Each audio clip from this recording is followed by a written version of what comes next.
انہوں نے ٹھوس دیا آپ بھی کتنے شریف ہیں اور کتنے حاجی بننے کی کوشش نہ کریں، ان ظالموں کا ساتھ نہ دیں. کیا ہم اپنے اتنے سوئے ہوئے تھے؟ یعنی کہ ہم نیلے تھے.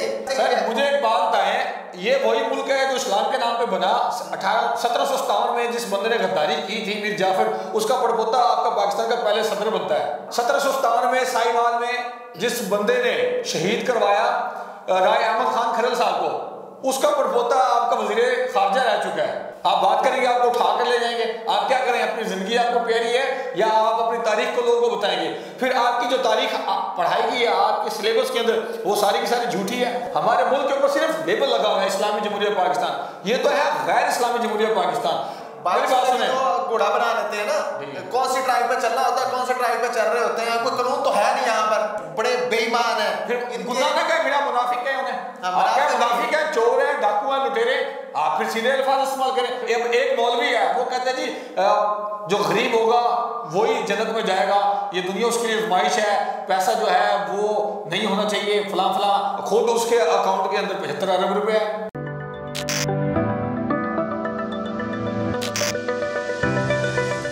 السلام علیکم ناظرین، میں ہوں آپ کا میزبان ایک آزاد.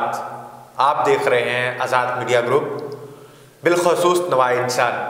ناظرین، میرے ملک اسلامی جمہوریہ پاکستان میں کہیں مذہب فروشی، کہیں نظریہ فروشی اور کہیں درندگی، حب جاہ حب مال ہمیں عروج پر نظر آتا ہے.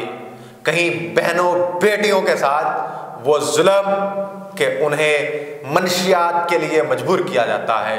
کہیں ایک مزدور کہ جب بائک ٹکراتی ہے کسی گاڑی کے ساتھ تو رزق کو سرے عام سرے بازار سڑک پر بکھیر دیا جاتا ہے.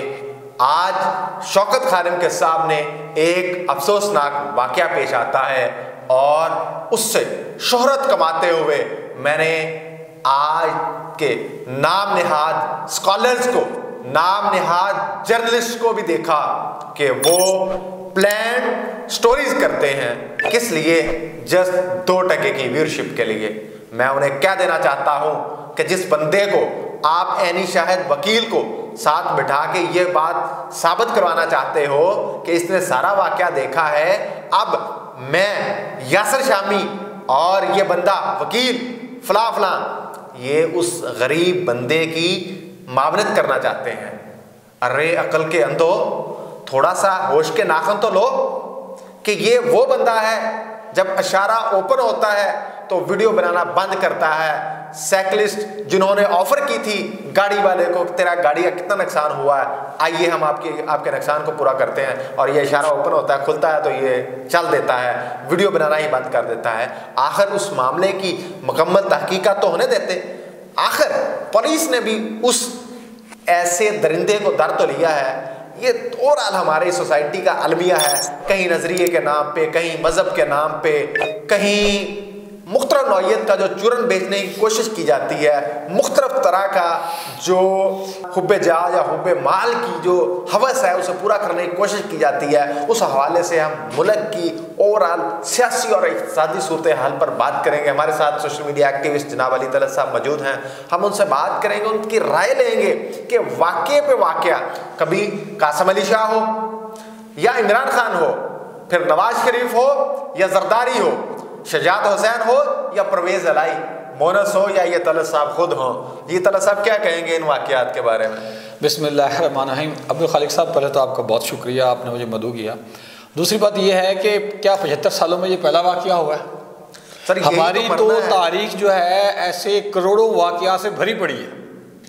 آپ کسی ہاسپٹل میں چلے جائیں، کوئی ایم ایس ہے، کوئی ایچ او ڈی ہے، کسی یونیورسٹی میں چلے جائیں، کسی مدرسے میں چلے جائیں، کسی سیاسی پارٹی میں چلے جائیں، کیا وہاں پر ایسی درندگیاں نہیں ہوتی؟ تو کریں کیا یہاں پہ تو جن سے ہمیں امیدیں تھی، کیا مذہب ہماری یہ رہنمائی کرے گا؟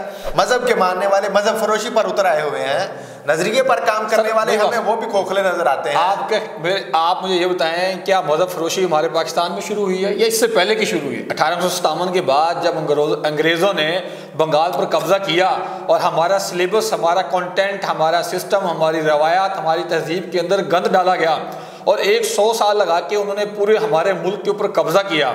تو اس وقت سے یہ سسٹم چل رہا ہے، اس وقت سے یہ ساری چیزیں چل رہی ہیں۔ وہ جو پورے یورپ کا گدلا نظام تھا وہ اٹھا کے ہمارے ملک میں ٹھونس دیا اور ہمارے ملک کے ٹکڑے ٹکڑے کر کے رکھ دیے۔ انہوں نے ٹھوس دیا۔ آپ بھی کتنے شریف ہیں اور کتنے حاجی بننے کی کوشش نہ کریں، ان ظالموں کا ساتھ نہ دیں۔ کیا ہم اپنے اتنے سوئے ہوئے تھے؟ یعنی کہ ہم نیلے تھے؟ نہیں، ہم نیلے نہیں تھے، ہمارے اندر غدار موجود تھے، جس طرح آج بھی ہمارے پارلیمنٹ میں ہمارے گھروں میں غدار بیٹھے ہوئے ہیں کہ ان غداروں کی وجہ سے۔ سر مجھے ایک بات بتائیں، یہ وہی ملک ہے جو اسلام کے نام پہ بنا 1757 میں جس بندے نے غداری کی تھی میر جعفر، اس کا پڑپوتا آپ کا پاکستان کا پہلے صدر بنتا ہے، میجر جنرل اسکندر مرزا۔ سنیں، اس کے بعد 1757 میں سائیوال میں جس بندے نے شہید کروایا رائے احمد خان کھرل صاحب کو، اس کا پڑپوتا آپ کا وزیر خارجہ رہ چکا ہے، ایک بڑی پارٹی کا سینئر وائس پریزیڈنٹ ہے۔ آپ اس کے خلاف بات نہیں کر سکتے، آپ بات کریں گے آپ کو اٹھا کر لے جائیں گے۔ آپ کیا کریں؟ اپنی زندگی آپ کو پیاری ہے یا آپ اپنی تاریخ کو لوگوں کو بتائیں گے؟ پھر آپ کی جو تاریخ پڑھائی گئی ہے آپ کے سلیبس کے اندر، وہ ساری کی ساری جھوٹی ہے۔ مجھے ایک بات بتائیں، آپ کو بھی معاف نہیں کریں گے، وہ آپ کو بھی اٹھا لیں گے، پھر کوئی مسئلہ نہیں اٹھا لیں۔ مجھے آپ بتائیں، ہماری تاریخ میں پڑھایا گیا یہ 1712 میں محمد بن قاسم آئے، اس کے بعد یہ 1857 کی جنگ آزادی ہوئی، درمیان میں 1160 سال ہم کیا کرتے؟ بھنگ پی کے سو رہے ہیں۔ 1160 سال ہم لوگوں نے کیا کیا؟ اس کی تاریخ کہاں ہے؟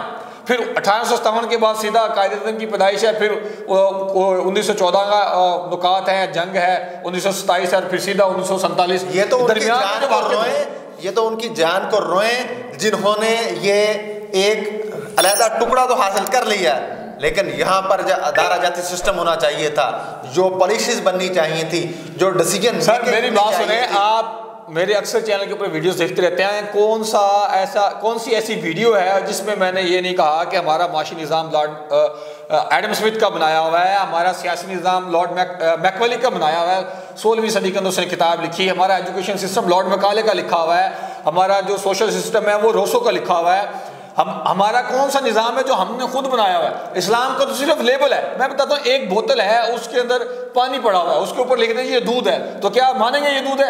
ہمارے ملک کے اوپر صرف لیبل لگا ہوا ہے اسلامی جمہوریہ پاکستان، یہ تو ہے غیر اسلامی جمہوریہ پاکستان۔ جو ہمارے عدلیہ کے قانون ہیں وہ 1935 کے ہیں، 1973 کا آئین ہے، اس کو توڑ مروڑ کے دیکھیں تو 1935 کا ایکٹ، انڈیا ایکٹ 1935 بنتا ہے۔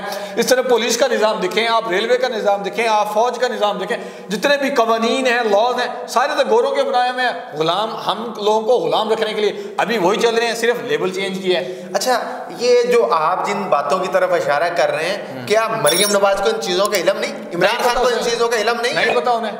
وہ جب بات کرتے ہیں، عمران خان نے صرف ایک دفعہ تھوڑی سی بات کا ذکر کیا ہے، شیخ پورہ پولیس ٹریننگ سینٹر کے اندر وہ کوئی کسی سیریمنی میں آئے تھے، تو انہوں نے کہا تھا کہ یہ جو موجودہ سسٹم ہے ملک کا، یہ ہمیں ترقیاتی کام نہیں کرنے دیتا۔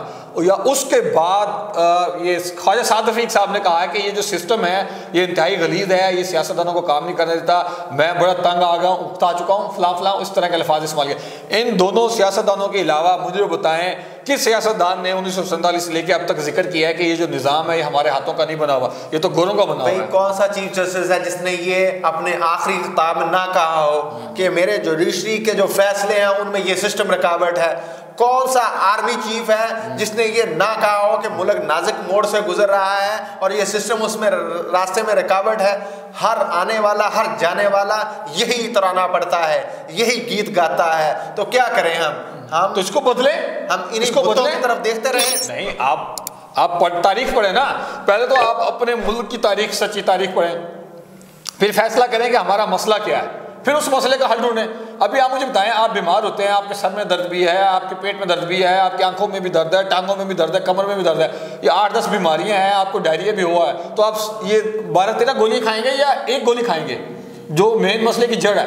اگر آپ کا سٹمک بیلنس نہیں ہے، وہ پراپرلی ورک نہیں کر رہا، اس کی وجہ سے بیماریاں آپ کو پڑ رہی ہیں، تو آپ سٹمک کا میڈیسن لیں گے نا، کہ 18 میڈیسن لے لیں گے۔ اسی طرح ہمارا ملک کا جو بیماری ہے، جو بیماری کی جڑ ہے، وہ ہمارا سسٹم۔ جب تک ہم اس کی سٹڈی نہیں کریں گے، اس کو نہیں سمجھیں گے، تب تک ہم اپنے مسئلے مسائل کو حل نہیں کر سکتے۔ یہ 75 سال کیا، یہ 775 سال بھی یہ نازک موڑ چل رہا ہے نا، یہ ختم نہیں ہوگا۔ میرے ناظرین کو سمجھا دیں کہ یہ آج شوکت خانم کے سامنے جو واقعہ پیش آتا ہے، اس میں سسٹم کہاں سے آ گیا بھائی؟ ایک بھائی میری ایک بات، ایک گاڑی والا بدماش بدماش بنا ہوا ہے، آپ سسٹم کی بات شروع مجھے ایک بات بتائیں، وہ 40 لاکھ روپے کی گاڑی میں بیٹھا ہوا تھا، جاپان کے اندر جائیں 40 کروڑ روپے کی گاڑیاں ہیں، 4 کروڑ سے لے کے 40 کروڑ تک گاڑیاں جاتی ہیں، وہ لوگ بیٹھے ہوتے ہیں آرام سے سگنل پہ جا رہے ہیں آ رہے ہیں، وہ انسان نہیں ہے، ان کے پاس پیسہ نہیں ہے۔ جاپان کے 10 امیر ترین آدمی اٹھا لیں، آپ کے پاکستان کی پوری قوم کا اتنا پیسہ نہیں جتنا لوگوں کے پاس ہے۔ میری بات سنیں، تو گھوڑا بنا لیتے ہیں نا، کون سی ٹرائب پہ چلنا ہوتا ہے، کون سی ٹرائب پہ چل رہے ہوتے ہیں، کوئی قانون تو ہے نہیں یہاں پر، تو کیا کریں؟ میں وہی تو کہہ رہا ہوں نا کہ اب جاپان کا بھی سسٹم ہے، ان لوگوں کا نام اسلامی نہیں ہے، ورنہ وہ سارے کام ان کے اسلامی ہیں، ان کا سسٹم بھی، ان کے قوانین بھی، ان کے بیوروکریٹس بھی۔ ہمارے مولویوں نے حضور صلی اللہ علیہ وسلم کو as a political leader, as a administrator, as a general, as a foreign minister, ہمارے مولوی نہیں جانتے اتنا جتنا جاپنیز جانتے ہیں۔ ان سے سیکھ لیں آپ کے مولوی اگر آپ کو نہیں بتا رہے تو آپ ان سے سیکھیں تو صحیح، وہاں پہ بھی تو انسان ہے، وہ تو ایسا کام نہیں کرتے۔ جانتے یہ بھی ہوں گے، نہیں جانتے ہمارے مولوی، یہ نہیں جانتے۔ میں کہتا ہوں بڑے بے ایمان ہیں، پھر گناہ نہ کہیں، میرا منافق کہیں انہیں، آپ کیا منافق ہیں، چور ہیں، ڈاکو ہیں، لٹیرے ہیں، آپ پھر سیدھے الفاظ استعمال کریں، گناہ کس لیے کہہ رہے ہیں؟ ہاں ان میں یہ مسئلہ ہے، ان کو پتہ ہے ان کے مفادات پہ زد پڑے گی۔ مفادات دیکھو، میری بات سنو، آپ جس چودھری کے گھر سے ڈیرے سے آپ دال، آٹا، روٹی، چاول، دال لے کر کھا رہے ہیں، دیسی گھی کھا رہے ہیں، اس کے خلاف آپ تھوڑی بولیں گے؟ جو سسٹم آپ کو اب ایک مولوی ہے وہ کہتے ہیں جی جو غریب ہوگا وہی جنت میں جائے گا، یہ دنیا اس کے لیے آزمائش ہے، پیسہ جو ہے وہ نہیں ہونا چاہیے، فلاں فلاں، خود اس کے اکاؤنٹ کے اندر 75 ارب روپے ہے۔ وہ اس سے بڑا منافق کوئی ہے؟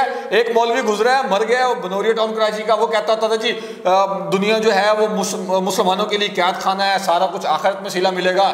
مرنے سے 1 سال پہلے اس نے قربانی نہیں کی کیونکہ اس کے پاس پیسے نہیں تھے، اب مر گیا۔ جب اس کے بیٹے نے کہا، عدالت میں کیس کیا، جی مجھے تو جائیداد میں حصہ چاہیے، میرے بھائی بڑے حصہ نہیں دے رہے، تو جج صاحب نے حکم نامہ جاری کیا جی جائیداد کا تخمینہ لگایا جائے، تو 73 کروڑ سے زیادہ اس کی جائیداد نکلی۔ وہ تو بکرا نہیں ہے خلیصہ کا 10,000 روپے کا۔ ایسے آپ کے منافق مولوی ہیں، کس کا ذکر کریں گے؟ اگر آپ ڈائریکٹ اس کے نام لے کر ذکر کریں گے، اس کا فالوور آپ کو گولی مار دے گا، کہے گا جی اس نے توہین اسلام کی ہے۔ بھائی توہین اسلام میں اور توہین مولوی میں بڑا فرق ہے، یہ ظلم نہ کریں۔ ایک منٹ بھائی، توہین اسلام اور توہین مولوی میں بڑا فرق ہے، یہ آپ کو سمجھ آنی چاہیے۔ اب آپ بات چھوڑ دیں یہ کام ہمارے کرنے کے نہیں، پھر عوام کو اسی طرح لٹتے رہنے دیجیے۔ ناظرین، فیصلہ آپ عوام نے کرنا ہے کہ شوکت خانم کے سامنے ایک عام شخص، ٹانگری بیچنے والا، چپس بیچنے والا، اس کے ساتھ یہ ظلم کرنے والا درندہ سے میرا سسٹم ہے، میرا نظام ہے، اس کو سہارا دینے والا یہ درندہ سسٹم، اس کے خلاف آپ کو شعور حاصل کرنا ہوگا۔ یہ طلعت صاحب فرما رہے تھے، اگر آپ کو ان کی بات سچی لگتی ہے تو خدا را اس سسٹم کے خلاف اٹھ کھڑے ہوں، اس لیے کہ یہ استعمال کرتا ہے۔ خدا را آپ بھی کہیں اس سسٹم کے ہاتھوں اسی طرح استعمال نہ ہو جائیں کہ اور اس ٹیشو کی طرح یوز بھی نہ ہوں اور یوز کر دیے جائیں۔ اسی کے ساتھ مجھے اپنے میزبان AK آزاد کو اجازت دیجیے۔ دیکھتے رہیے روایت 4، اللہ نے کے بعد۔